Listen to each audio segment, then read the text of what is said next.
Assalamualaikum warahmatullahi wabarakatuh. Apa kabar semuanya? Semoga kita masih dilimpahkan kesehatan dan semangat dalam belajar. Amin. Baiklah anak ibu, di pertemuan kedua kita kali ini, kita akan membahas tentang letak dan luas Indonesia. Sebelum kita memulai pelajaran, marilah sama-sama kita baca basmalah dan doa belajar. Berdoa dimulai. Berdoa selesai. Baiklah anak ibu, sekedar mengulang pelajaran kita yang lalu, ya dimana di sana kita membahas tentang pengertian ruang, interaksi antar ruang, dan beberapa kondisi yang saling bergantung yang diperlukan untuk melakukan interaksi keruangan, yaitu saling melengkapi, kesempatan antara, dan keadaan dapat dikerahkan atau dipindahkan. Sebelum kita memahami apa itu peta, terlebih dahulu Ananda harus mengetahui apa itu pengertian peta. Peta adalah gambaran permukaan bumi pada suatu bidang datar yang diperkecil dengan menggunakan skala tertentu, di mana syarat-syarat peta yang baik dan benar ada 3, yaitu yang pertama, conform. Conform itu adalah bentuk dari peta harus sama dengan bentuk yang sesungguhnya. Yang kedua, yaitu equivalen. Equivalen adalah jarak di peta harus sama dengan jarak di lapangan. Yang ketiga, equidistant. Equidistant yaitu luas di peta harus sama dengan luas sebenarnya. Peta pertama kali ditemukan oleh Anaximander dan Eratosthenes, ilmuwan yang berasal dari bangsa Yunani. Orang yang ahli dalam mempelajari pembuatan peta disebut kartografi. Orang yang ahli dalam pembuatan peta disebut kartografer. Unsur-unsur peta yang pertama yaitu judul peta. Judul peta menunjukkan isi suatu peta. Contohnya, judul sebuah peta, peta penggunaan lahan Indonesia. Maka, isi dari peta tersebut adalah sebaran penggunaan lahan yang ada di Indonesia berupa permukiman, hutan, perkebunan. Yang kedua yaitu skala peta. Skala peta menunjukkan perbandingan antara jarak di peta dengan jarak sesungguhnya di lapangan. Contohnya 1:1 juta cm. 1 cm di peta, 1 juta cm di lapangan. Yang kedua yaitu skala grafis atau garis. Skala grafis adalah skala peta yang berbentuk garis dengan ukuran tertentu. Contohnya, skala grafis tersebut dibuat dengan skala angkanya, maka skalanya adalah 1:500.000. Karena 1 cm di peta berbanding 5 km di lapangan. Satuan dalam kilometer diubah ke dalam cm, 5 km menjadi 500.000 cm. Maka skala peta menjadi 1:500.000. Yang berikutnya yaitu simbol peta. Simbol peta adalah tanda khusus pada peta yang mewakili objek yang dipetakan. Yang pertama, adanya simbol titik. Simbol titik pada peta dapat beragam bentuknya, seperti lingkaran, bujur sangkar, segitiga, dan lain sebagainya. Yang kedua yaitu simbol garis. Simbol garis dapat berupa gambar dalam beragam bentuk dan ukuran ketebalan. Ketebalan garis dapat diatur sesuai dengan kaidah perpetaan.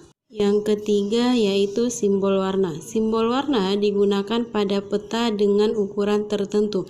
Tidak sembarang warna dapat digunakan untuk objek-objek tertentu karena ada aturan perpetaan.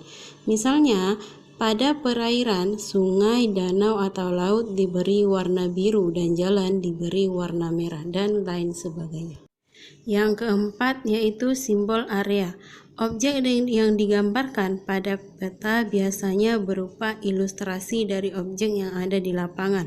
Misalnya, area berupa persawahan digambarkan dalam bentuk poligon tertutup yang di dalamnya terdapat simbol tanaman padi. Unsur peta yang keempat yaitu garis koordinat. Garis koordinat adalah garis hayal pada peta berupa koordinat pada peta dalam bentuk garis lintang dan garis bujur. Garis koordinat sangat penting pada peta karena menunjukkan lokasi pada peta dibandingkan dengan lokasi lainnya. Unsur yang kelima yaitu insert. Insert merupakan peta kecil yang ada pada suatu peta untuk menunjukkan lokasi daerah yang dipetakan di antara lokasi lainnya yang lebih luas. Unsur yang keenam yaitu legenda. Legenda menunjukkan keterangan semua objek yang ada atau muncul pada permukaan peta, yaitu sumber peta. Sumber peta adalah referensi dari mana data peta diperoleh. Garis lintang adalah garis yang melintang dari arah barat ke timur atau dari arah timur ke barat. Yang kedua yaitu letak dan luas Indonesia. Letak astronomis Indonesia berada di antara 95 derajat bujur timur sampai 141 derajat bujur timur dan 6 derajat lintang utara sampai 11 derajat lintang selatan. Berdasarkan garis lintangnya menyebabkan Indonesia beriklim tropis, sedangkan berdasarkan garis bujurnya menyebabkan Indonesia dibagi ke dalam daerah 3 waktu yaitu WIB, WIT, dan WITA. Secara geologi, Indonesia dilalui oleh rangkaian jalur pegunungan muda yaitu Sirkum Mediterania dan Sirkum Pasifik. Terletak pada pertemuan 3 lempeng litosfer yaitu lempeng Indo-Australia, lempeng Eurasia, dan lempeng Pasifik. Berdasarkan letak geografisnya, Indonesia memberikan banyak pengaruh baik secara sosial, ekonomi, maupun kebudayaan karena Indonesia merupakan salah satu jalur lalu lintas pelayaran dan perdagangan dunia. Bangsa Indonesia telah lama menjalin interaksi dengan negara lain.